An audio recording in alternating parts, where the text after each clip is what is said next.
Hello everybody, it's Miss Pribble. Today I'm going to read for you a chapter book. It's a Magic Treehouse book called Midnight on the Moon. It's an adventure story about a boy and his sister who go into a magic treehouse and end up on the moon. I hope you enjoy this book. Midnight on the Moon. Midnight on the Moon by Mary Pope Osborne.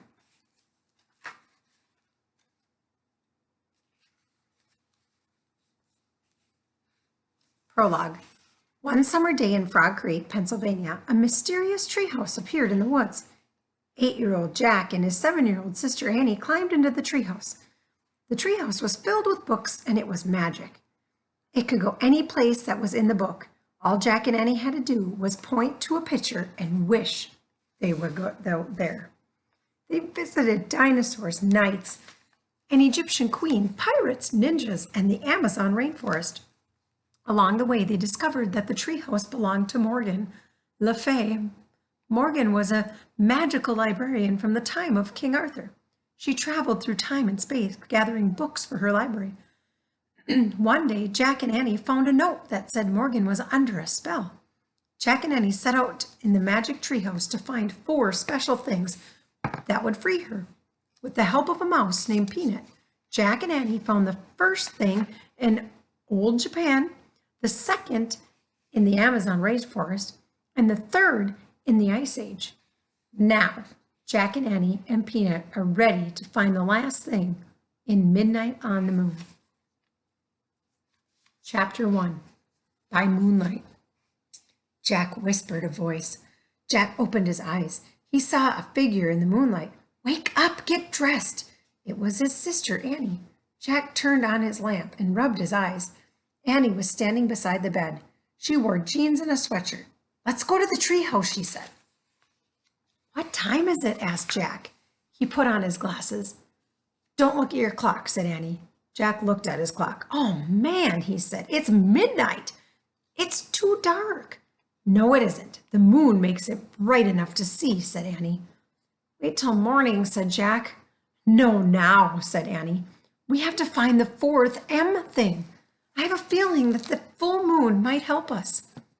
"That's nuts," said Jack. "I want to sleep." "You can sleep when we come back home," said Annie. "No time will have passed." Jack sighed. "Ugh, brother," he said, "but you got out of bed." "Yay," whispered Annie. "Meet you at the back door." She tiptoed out of Jack's room. Jack yawned. He pulled on his jeans and sneakers and a sweatshirt. He put his notebook and pencil in his backpack. Then he crept down the stairs. Annie opened the back door. Quietly, they stepped outside. "Wait," said Jack. "We need a flashlight." "No, we don't. I told you the moon will light our way," said Annie. And she took off. Jack sighed, then followed her. Annie was right, thought Jack. The moon was so bright that he could see his shadow. Everything seemed washed with silver. Soon they left their street. Annie led the way into the Frog Creek woods. It was much darker than the shadows of the trees. Jack looked up, searching for the treehouse. "There," said Annie. The magic treehouse was shining in the moonlight. Annie grabbed her rope ladder and started climbing up. "Careful, go slowly," said Jack. He followed her up the ladder and into the treehouse. Moonlight streamed through the window. It shone on the letter M that shimmered on the wooden floor. It shone on the 3 M things that rested on the M. A moonstone from the time of the ninjas, a mango from the Amazon rainforest, and a mammoth bone from the Ice Age.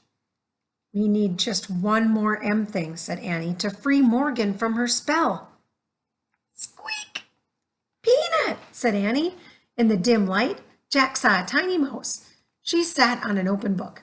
"You didn't expect to see us this late, did you?" said Annie. She picked up Peanut, and Jack picked up the open book. "So, where are we going this time?" Annie asked him. Jack held up the book in the moonlight. Oh, he said. "I knew we should have brought a flashlight. I can't read a thing." He could make out diagrams in shadowy pictures, but he couldn't read a word. "Look at the cover," said Annie. The letters were bigger on the cover. Jack squinted at them. "It's called Hello Moon," he said. Annie gasped. "We're going to the moon?" "Of course not," said Jack. "It's impossible to go to the moon without tons of equipment." "Why?" "There's no air. We couldn't breathe.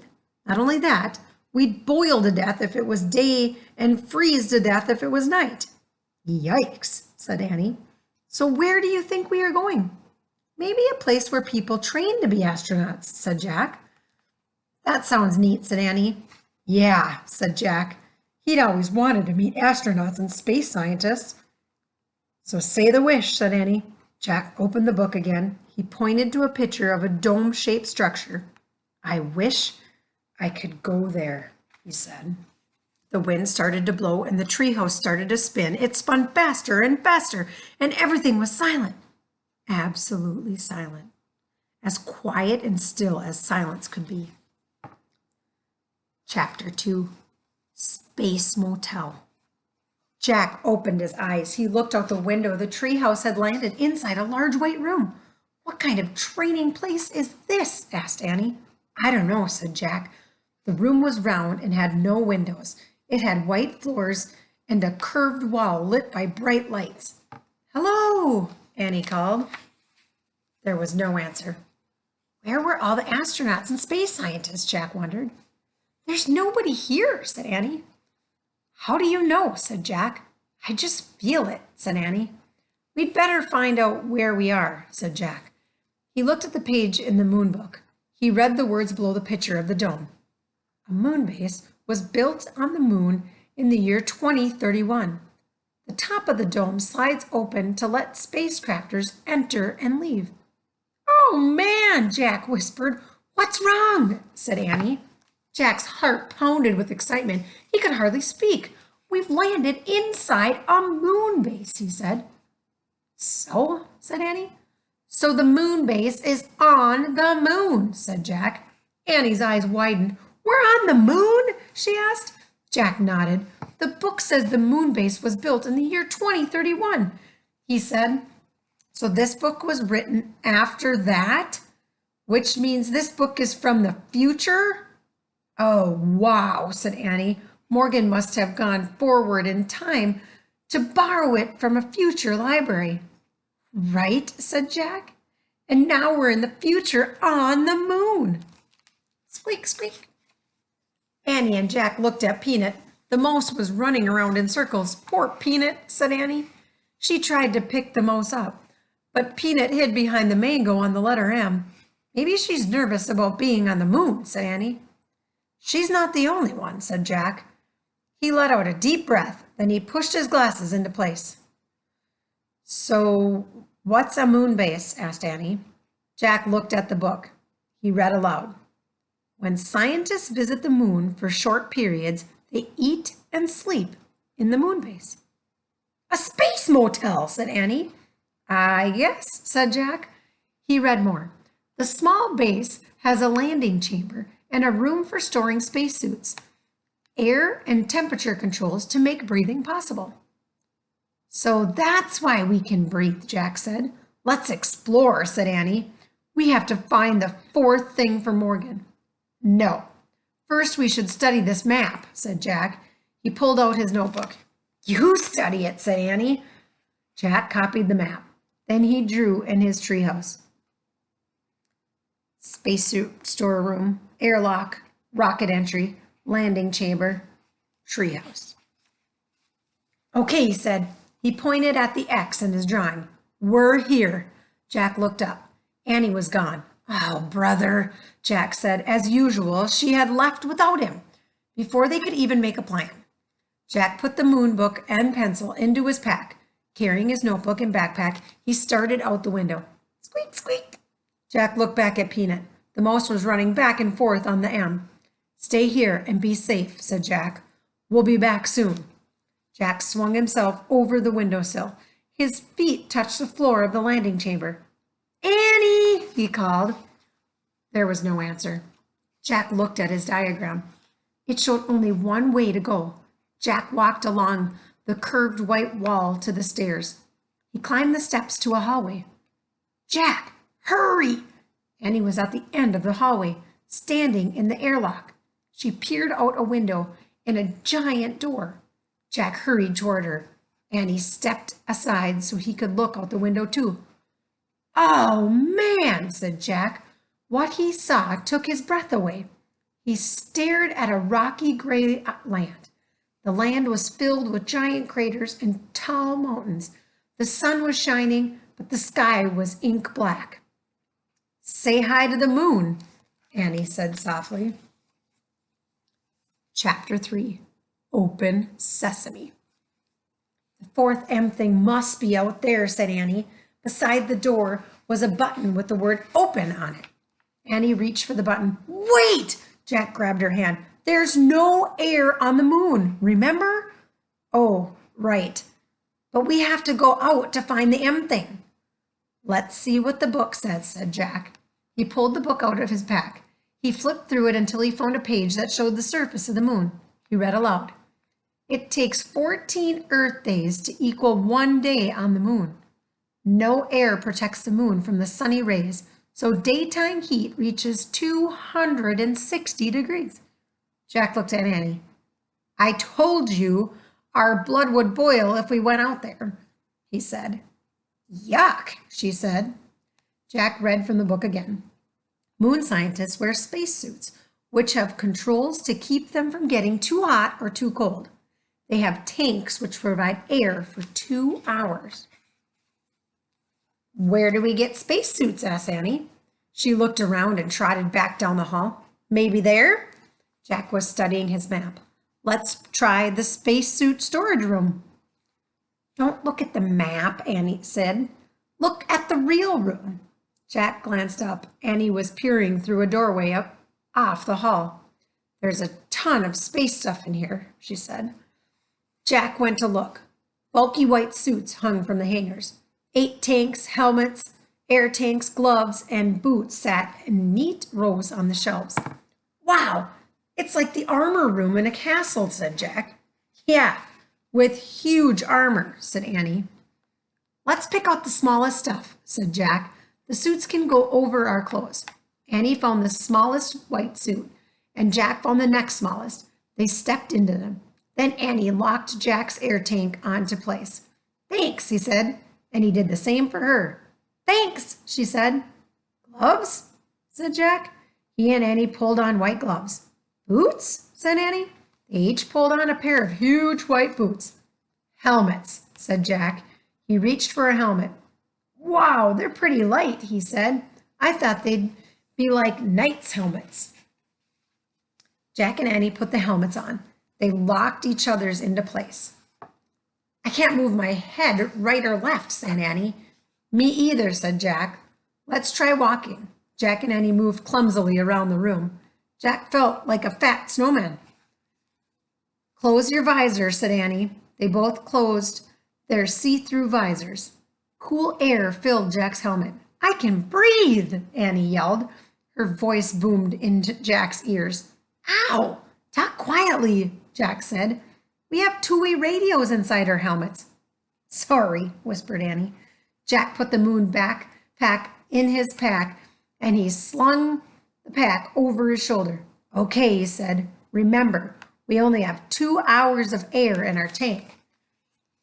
So we need to find the fourth M thing really fast." "I hope we can find it," said Annie. "Me too," said Jack. He knew they could not go home until they did. "Let's go," said Annie. She gave Jack a little push. "Watch it.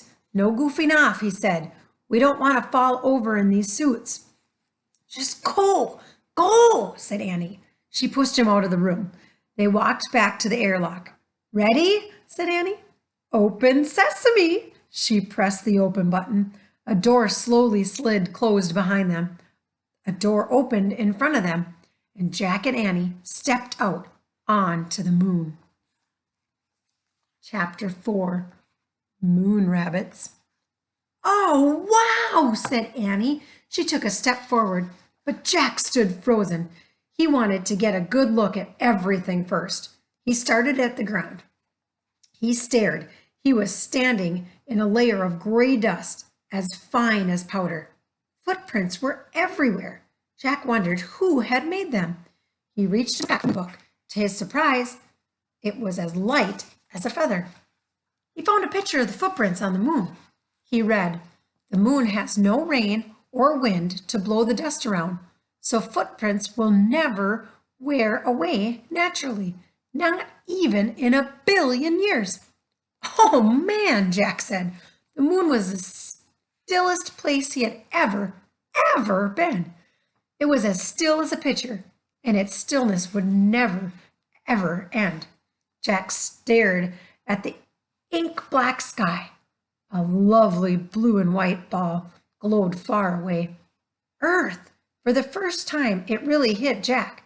They were in outer space. "Look!" Annie cried, laughing. She bounded past Jack, almost flying through the air. She landed on her feet.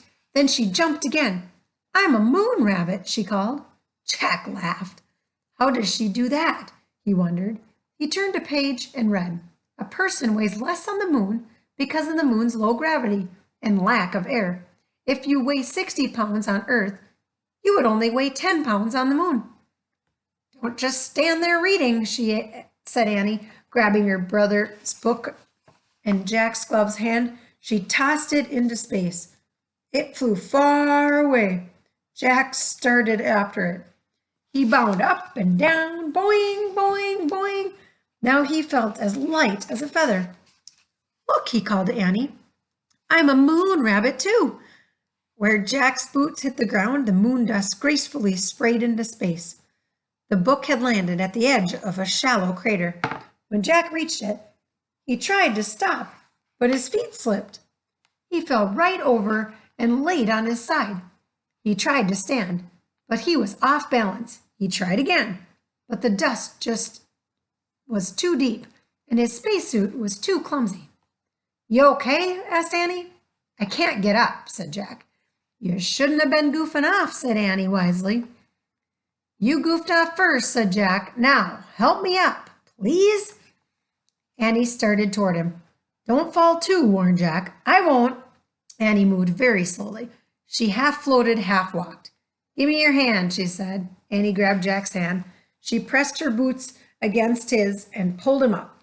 "Thanks," he said. "No problem," she said. "It was easy. You were really light." "Thank goodness," said Jack. "It's impossible to get up alone." He picked up the moon book. It was covered with dust. He brushed it off. "Oh, wow! Look," said Annie. She stood at the edge of the crater. "What is it?" said Jack. "A moon buggy," said Annie. A buggy was parked in the crater. It had 4 huge wheels. "Let's go for a ride," said Annie. "We can't," said Jack. "We just have 2 hours of air at our tanks. Remember?" "I bet we'll find the thing faster if we take the moon buggy." Annie bounded into the crater. "But we can't drive," said Jack. "I bet I can drive this," said Annie. "It looks easy. Come on." She jumped into the driver's seat. "But you don't have a license," said Jack. "Who cares?" said Annie. "There aren't any roads on the moon or stoplights or police either." She was right, Jack thought. "We'll go slow," he said. And he climbed in beside her. Annie pushed a button labeled "on." The moon buggy lurched backwards. "Yikes!" said Annie. "Step on the brake," said Jack. Annie pressed a pedal on the floor. The buggy stopped with a jerk. "Phew!" she said. "It must be in reverse," said Jack. "Let me study this." But before he could study anything, Annie pushed another button. The buggy tilted back. Its front wheels started to rise into the air. "Let me out of here," said Jack. Annie pushed more buttons. The buggy's front wheels landed back on the ground, and the buggy leaped forward. "Slower," said Jack. "I can't," said Annie. "I don't know how." Annie steered the buggy over the tracks on the ground. The wide wheels kept it from sinking into the dust. "Careful," said Jack. The buggy zoomed out of the crater. Gray clouds of the dust rose behind them as they took off across the moon. Chapter 5. Hang on. Annie drove the moon buggy over bumps and hollows. It bucked like a bronco. I'm going through there. She pointed to another opening between two mountains. Jack held onto the dashboard. The buggy bumped toward the opening and shot through. On the other side, the ground was even rockier. Look for the fourth M thing, said Annie, bouncing up and down. Jack groaned. Looking for anything on this wild ride was impossible. Slow down, he said. How? Try pressing on the brake pedal on the floors slowly. Andy pressed on the brake. The buggy slowed down. Jack sighed with relief. The ride was still bumpy, but now, at least, he could take a good look at the moon. He had never been to such a colorless, barren place. There was no green, no blue, no red, no water, no trees, no clouds, only gray giant rocks and craters and an American flag. Oh man, said Jack, that's from the first astronauts who landed on the moon. And look, a telescope, said Annie. She drove near the flag and telescope. Then she put her foot on the brake and until the buggy stopped. She pressed a button that said off. Then she and Jack hopped out. They took slow giant steps to the site of the first moon landing. Beside the flag was a sign. Annie read it aloud. Here, men from the planet Earth first set foot upon the moon, July 1969 AD. We came in peace for all mankind. That's a good message, said Jack. He handed the moon book to Annie. Then he took out his notebook and pencil to copy the sign. Let's leave our own message, said Annie. What should we say? Said Jack. The same thing, said Annie, but say we are the first kids. Jack turned to a new page in his notebook. In big letters, he wrote their message. Now, we have to sign it, Annie said. Jack signed his name. Then he passed the notebook and pencil to Annie. She signed her name and passed the notebook back. Jack tore out the piece of paper. He put it by the flag. It read, Today, the first kids from the planet Earth came to the moon. We came in peace for all children. Jack, Annie. No wind would ever blow the message away. No rain would ever fall on it. It would be there forever, unless someone moved it. Thinking of forever made Jack feel dizzy. He shook his head to clear his thoughts. Then he remembered the time. He had 2 hours passed yet? He wondered. I wish I had a watch, he said, standing up. We might be running out of time. Oh, wow, a moon man, said Annie. What? Jack turned to look at her. She was staring through the telescope. Jack walked over to the telescope. Annie stepped aside so he could look too. Jack gasped. In a distance, something was flying above the ground. It looked like a giant man in a spacesuit. Chapter 6. High jump. Who is that? Said Jack. I don't know, said Annie, but we'll soon find out. She started waving. No, said Jack. He grabbed her arm. Let's go back to the base before he gets here. Why? Said Annie. We don't know who he is, said Jack. We don't know if he's friendly or mean or what. We can't go back, said Annie. We haven't found the fourth M thing yet. We won't be able to go home. It doesn't matter. We can lock the door at the moon base until he goes away, said Jack. Then we can get new air tanks.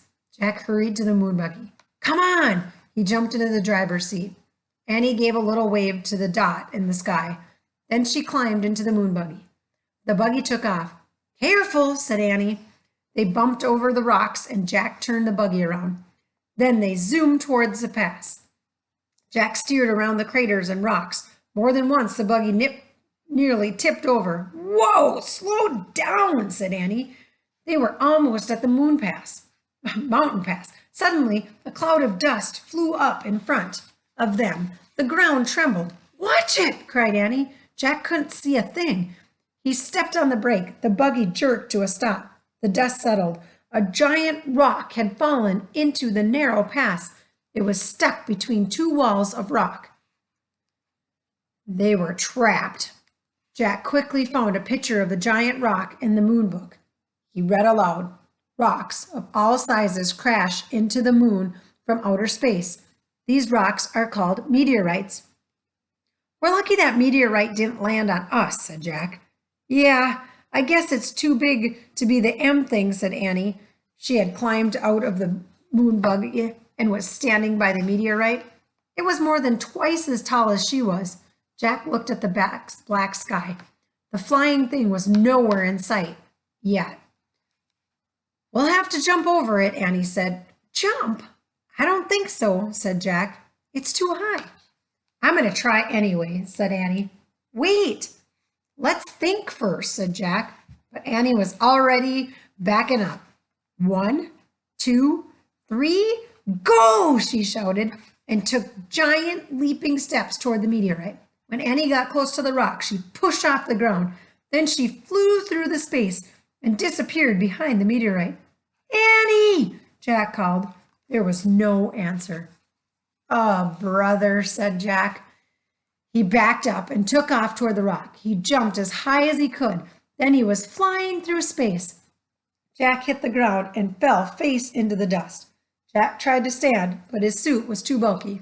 He tried to roll over, but his suit made even that impossible. Oh, no, he groaned. Not again. Are you here? Asked Annie. Did you make it? Yes. Jack was relieved to hear her voice, but he couldn't turn his head to see her. He could only hear her over the radio. Can you help me up? He asked. Nope, said Annie. Why not? I fell down too, she said. Oh, brother, Jack sighed. Now we are really in trouble. He tried to stand again and failed. Can you see anything? He asked. Just the sky, said Annie. Wow, is it weird. I'm worried about our air tanks, said Jack. I feel like it's been 2 hours. Jack, said Annie. And what about the moon man, said Jack. Where did he go to? Jack, whispered Annie. What? He's here, she said. The moon man is here. What? He's standing above me. Chapter 7. The Moon Man. Jack's heart nearly stopped. He could hear Annie talking. Hi, she said. We come in peace. There was silence. Then Jack heard Annie say, thank you. And I have to help my brother up now. A moment later, Annie rolled Jack onto his back. She grabbed his hand and pulled him up. Thanks, said Jack. Once he was standing. The moon man was a few feet away. His face was hidden by a metal visor. He looked like a spaceman, a huge spaceman with a giant tank on his back. It was as big as a refrigerator. That's a jetpack, said Jack. I've seen pictures of future astronauts flying with those things. It's like a mini spaceship, right? The moon man didn't answer. I don't think he can hear us, said Annie. He's not hooked up to our radio. Oh, right, said Jack. I'll write him a message. Good idea, said Annie. Jack pulled out the notebook and pencil. He wrote, We're Jack and Annie. We come in peace from America. Who are you? Jack handed the notebook and pencil to the moon man. They looked tiny in his big hands.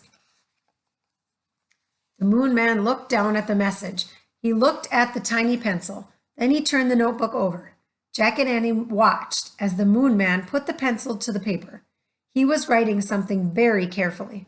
Finally, he gave the notebook back to Jack. Jack and Annie stared at the marks. Stars? Said Annie. He drew stars? Maybe it's a space map, said Jack. Space map, said Annie. Hey, Jack, map starts with M. Ah, wow, said Jack. This must be the fourth M thing. Let's ask him what his map means, said Annie. She turned around. We'll never know, she said. Why? Jack looked up from the map. That's why, Annie pointed. The moon man was flying over the mountains. Thanks, Annie cried. Chapter 8. One star to another. Who was that guy? Said Jack. What does this map mean? I don't know, said Annie, but let's see if it works. Jack took a deep breath. Yeah, we'd better hurry back. I think I'm running out of air. It feels harder to breathe. For me too, said Annie. Go slow. Don't breathe too much, said Jack. He and Annie took long, floating steps toward the moon base. Jack held his breath as if he were underwater. By the time they got back to the white dome, he was ready to burst. Annie pushed a button beside the huge door.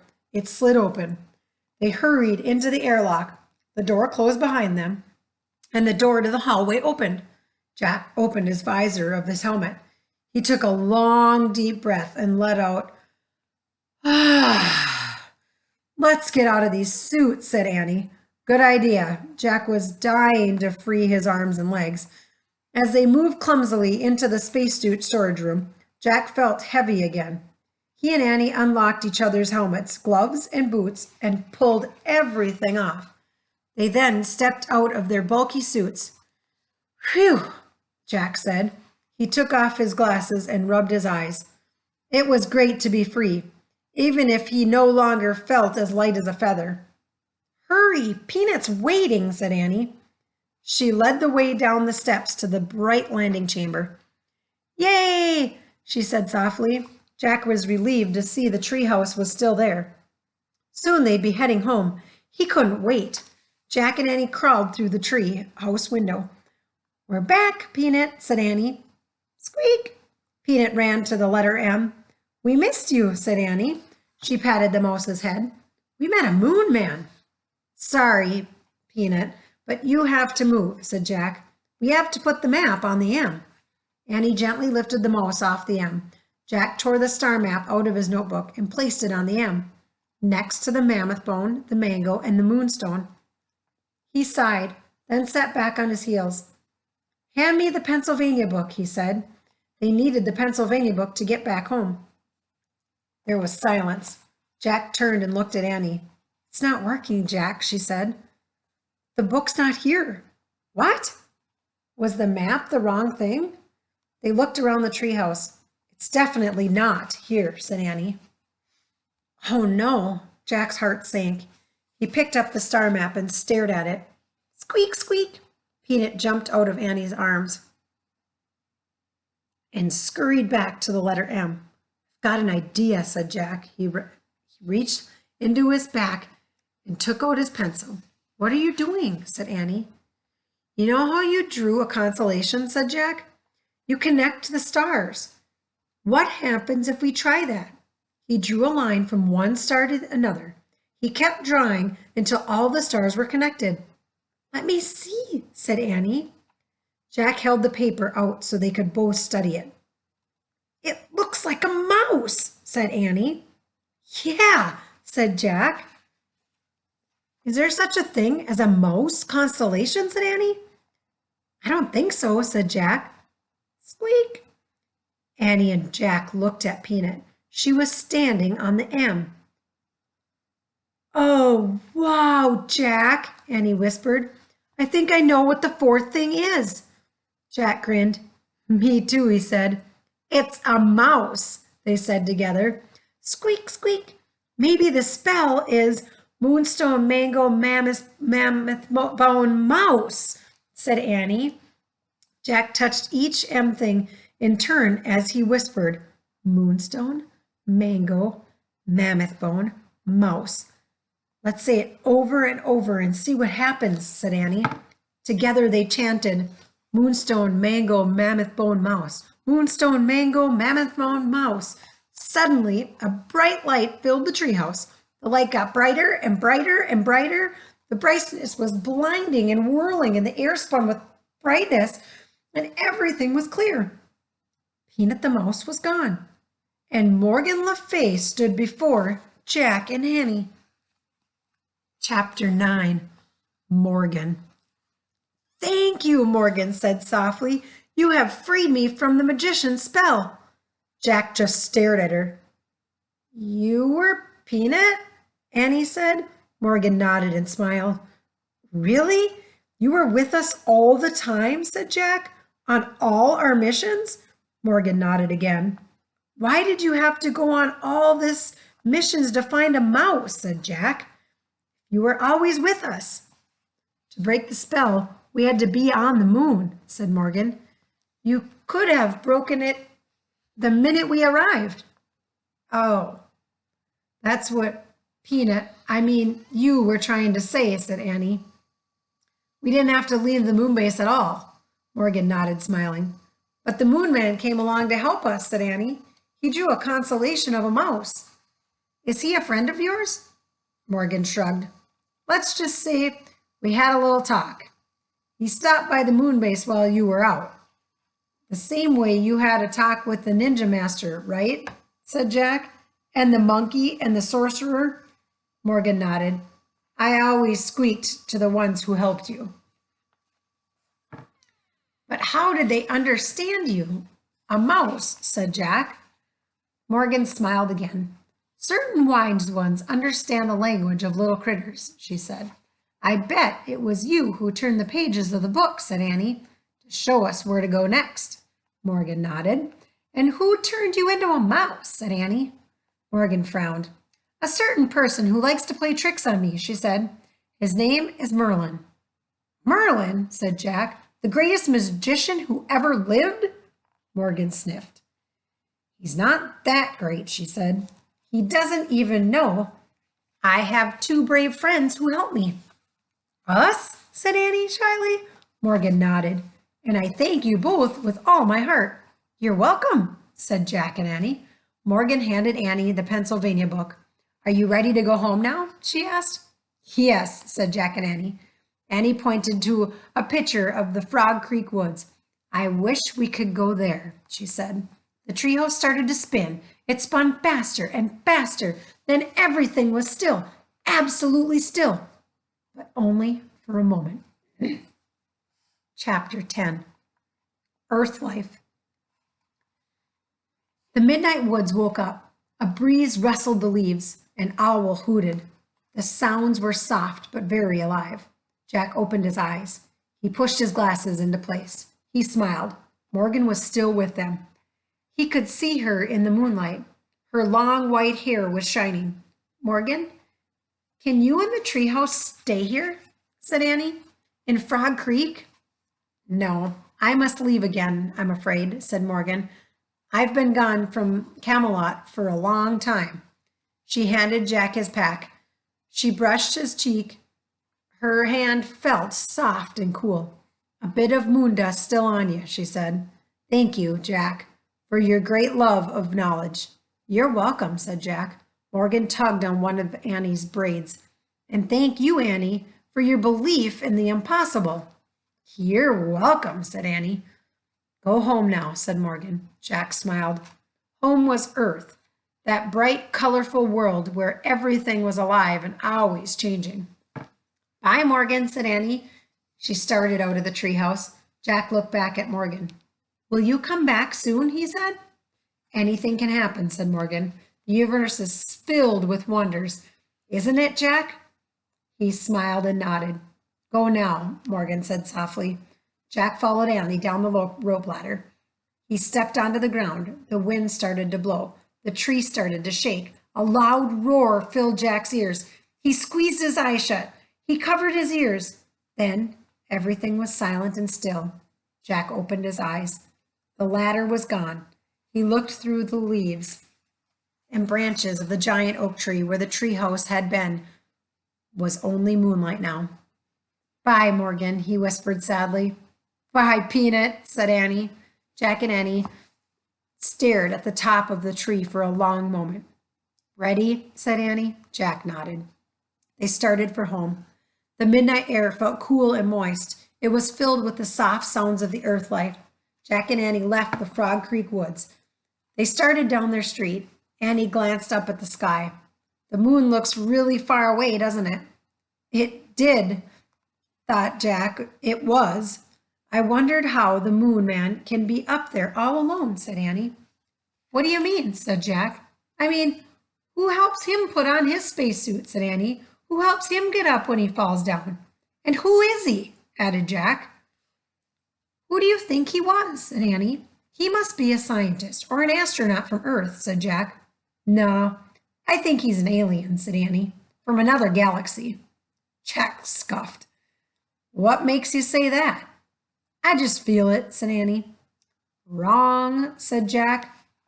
There's no proof that aliens exist. Maybe not now, said Annie, but don't forget, we were in the future. Oh, brother, said Jack.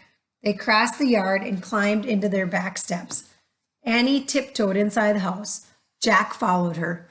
Before he shut the door, he glanced up at the moon. Was Annie right? He wondered. Could the moon man have come from another galaxy? Morgan's words came back to him. The universe is filled with wonders. Isn't it, Jack? Good night, moon man, Jack whispered. Then he closed the door. The end. I hope you enjoyed this Magic Treehouse book. Have a great day and God bless.